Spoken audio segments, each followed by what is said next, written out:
Ladies and gentlemen, welcome to the EasyCast. I'm your host, Gregoire. Co-host Zeke Wagar.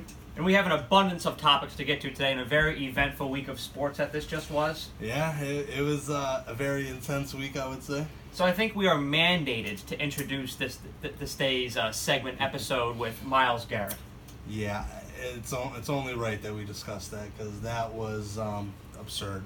Now, I will note, I agree with the notion that the Browns fortified this game plan of hitting Pittsburgh dirty. I really think that was a game plan, and you saw that there's a lot of, like Cowherd alluded to yesterday, that there's a lot of foreshadowing in that game with head-to-head injuring Juju Smith-Schuster and another wide receiver. I forget his name.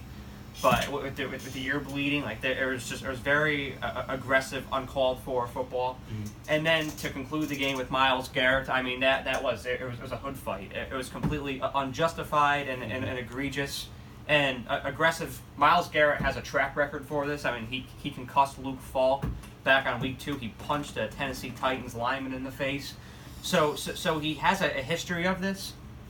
But it definitely does constitute a year's suspension. But I will present this point.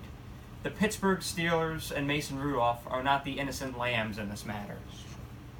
Mason Rudolph initiated and ignited the fight by trying to remove Myles Garrett's helmet. Even though he was pinned under him, he could have taken a different approach to defend himself than trying to rip his helmet off. I mean, that's like the guy that tries to take somebody's shoe off during a wrestling match. It's just It's a approach that you don't want to take. I agree.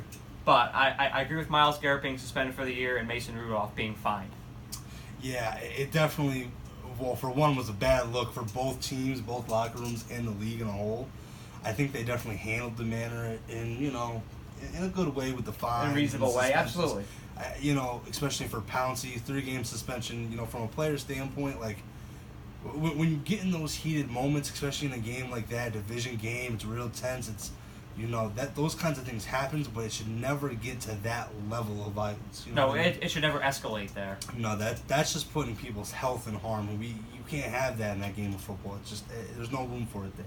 So, but Mason Rudolph is not innocent by any standards. So no. I agree with you on that.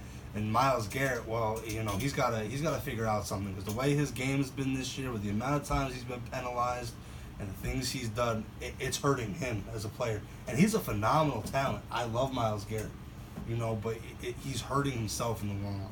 And I want to say this. I don't think it's not only Myles Garrett, but I think that's also an effect of the organization that he plays for, with just the general lack of discipline. And I also want to present the point that I feel like primetime games.